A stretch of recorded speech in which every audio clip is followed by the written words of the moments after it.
What's the best oil to use in a VW air-cooled engine? If you ask 12 people, you're likely going to get 12 different answers.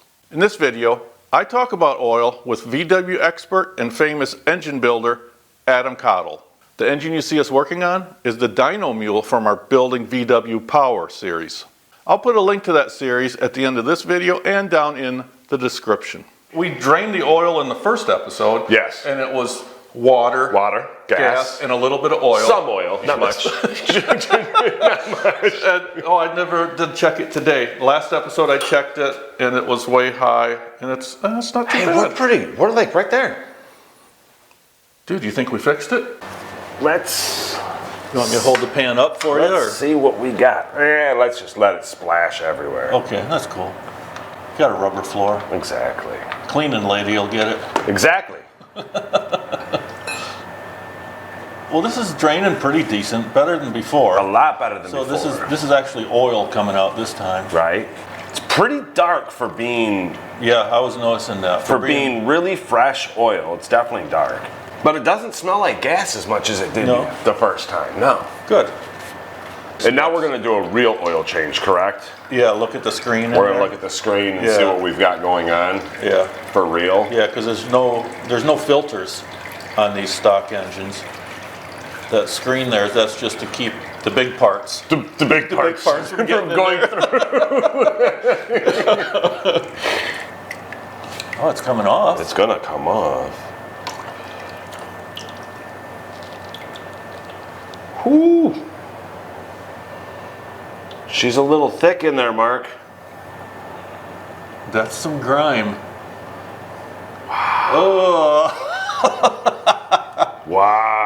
Yeah, that's the good stuff. That is. We need to bottle that. Yeah. Put that on your toast in the morning. Mm-hmm. Oil jam. Anything? It feels awfully gritty. Does it? Yeah. She's out. What's it looking like? Not bad for the screen. Again. There's still that oil jam everywhere. That's why the oil is so black coming out, because it's getting all that crap out. And that's all.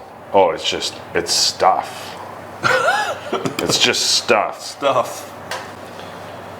Yeah, it's like,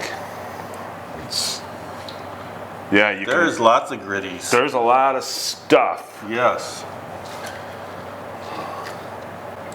But I mean, it's an old motor. It is. Let's make excuses now for the stuff that we're finding. This thing. Yep. That's an old If we pull out half of a bearing, well, you know, I mean, it's old. It's you know. So we're doing this kind of a quick style, so we may develop a drip or two because... Not the end of the world. Yeah, we got... You should see all the drips under mine at home. It's kind of inevitable. Let's actually get set up like we're going to do this the right way. Like we're not going to drop all of our gaskets in the drain pan. If you need me to hold anything, holler. Oh no, I mean, let me accept this challenge. Okay. Another gasket. Boy, this is going to be like a brand new motor. Oh my gosh. Now the question is, what oil are we putting in? What do you recommend? Well, I'd like to do the right kind. We're putting driven in. Good, because I've heard very good things about that. So we know for a fact we're going to put driven in. But what weight oil? I don't know. See, that's another thing. That you go on the forums and this and that, and everybody's got their own opinion. Everybody's got their opinion. And I don't trust any of them. No, absolutely not. No. Absolutely not. Usually you go off of, we determine the oil we're going to put in based on the bearing tolerances that we set up on this fresh engine. Okay. Okay. You also weigh in what kind of temperatures are you driving in. Mm-hmm. You know, I mean, if it's winter here, you're going to want a 1030. Otherwise, you're just going to have way too much oil pressure. Yeah, see, I don't like driving a Volkswagen out when it's cold anyways. Exactly. Because the heater in mine sucks. Just really not that much fun. No. It's just really not that much fun. So let's think 45 degrees, 50 degrees and up. 45, 50 degrees, I'm still going to say we're going to be in a 1030. Now we get up into the 70, 75, 80 degrees, then that's a good time to consider. Some guys still like straight weights. That's fine, run a straight 30, you know, no problem there. The 1540 is actually a really good, that's a really good number, a good place to be. That's what I'm running in it now. If your engine, you know, if you run a real high performance engine, something that gets hot fast, turbo stuff, or the thing is just knackered out and it just doesn't build oil pressure, 2050, you know, go for the 2050. And if you still can't build oil pressure with 2050, chances are it should probably come down. Yeah, then you need to bring it out and see why. It should be addressed, yeah. We should try to figure it out. But you build more horsepower, the thinner the oil is. But if it's a street engine, if it's a street engine, you're going to want a heavier oil. Yeah, so 1030 is a good thing to go. 1030 or 1540 is a good. That's a good number. And I'm kind of leaning on 1540. We're not going to lose horsepower, you know, that much on this by doing that.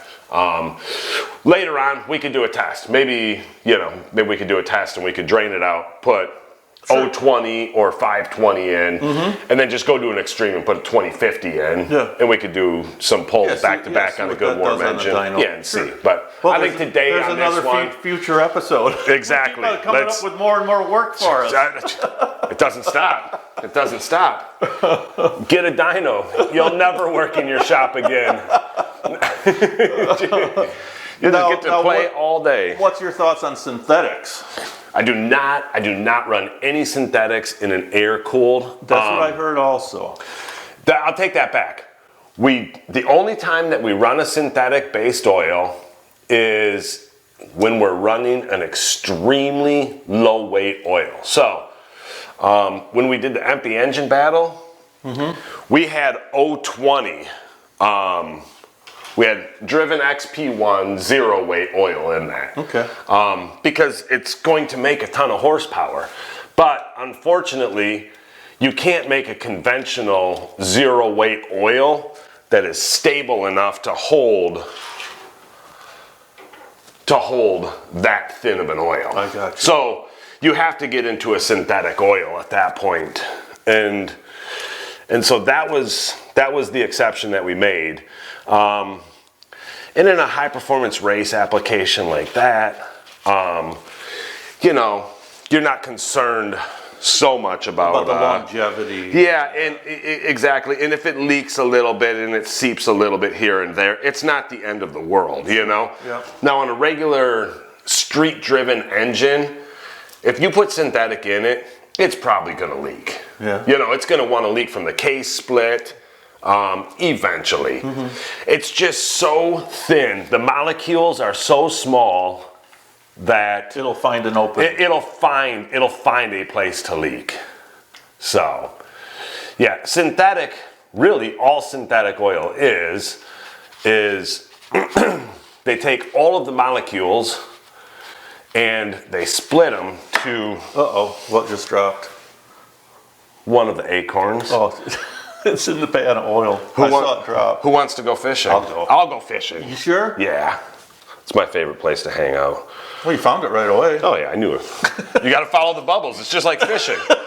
It's the same thing. You cast where you see bubbles. Yeah, I heard on my favorite podcast, Brew City Bug Talk. Yeah. They had the guy from Driven. They interviewed him, and boy, I tell you what, I never knew that there was so much involved. In formulating an oil. It's incredible. Yeah. It's incredible. Yeah, so I mean, the best way that I've ever heard conventional oil to synthetic oil explained is, let's take a gym floor and let's put basketballs, baseballs, softballs, any kind of ball on a gym floor and push it across the gym floor. Yeah. And you know, the balls are gonna roll over each other and so on and so forth, right? Yeah. That's conventional oil. The molecules are just every different size. Okay. Now take that same gym floor and let's just line it with golf balls and start pushing the golf balls. They're not going to roll over each other. They're just going to all roll concentrically across the floor. That's synthetic oil. I got you. Yep. So that's one way of explaining the difference between conventional and synthetic. So that's why synthetic can find those little find spots. those little find that one little spot to leak out of, huh? Yep. See, now the smart guy, when he does an oil change, he takes the drain pan out. Out from underneath it? Yeah. Before you start putting it together. Yeah. No, I live on the edge. there's no sense in us doing that. No. That's. Well, thank goodness there's only a couple quarts Yeah, that came out. It's only 2 quarts deep. Yeah, you don't have to go all the way up to your elbows, you know. Now, how snug do you get them? Just snug enough? I believe it's like 7 pounds. Well, that's not much. It's not a ton. I think that if you crank down too much, you're just going to bend the hell out of it. You just bend it and then it leaks, and so then you go and tighten it some more, and then it leaks more. Yeah. So until you go to the parts store and get a whole new one. Exactly. And do the same thing over again. The sump plate is a lot like a carburetor. The more you tighten it, the bigger the problems become, you know, so yeah. Go gingerly. Don't get crazy. Yeah, we want that surface nice and clean because the rest of the engine is so pristine and you could eat off the rest of the engine. You want that to match. This is high end. This is high end.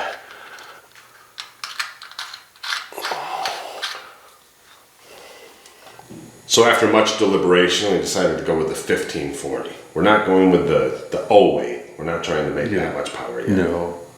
So that's the oil we're putting in. See, high performance motor oil. It's becoming the new industry standard in air-cooled VWs. The driven? Driven. That's what I'm hearing. There's no question. This is the way everybody's headed. And for good reasons. I hope what you just watched will help determine the best oil for your VW engine. If it was, please hit that like button, and I hope you consider subscribing to our channel. Thanks for watching.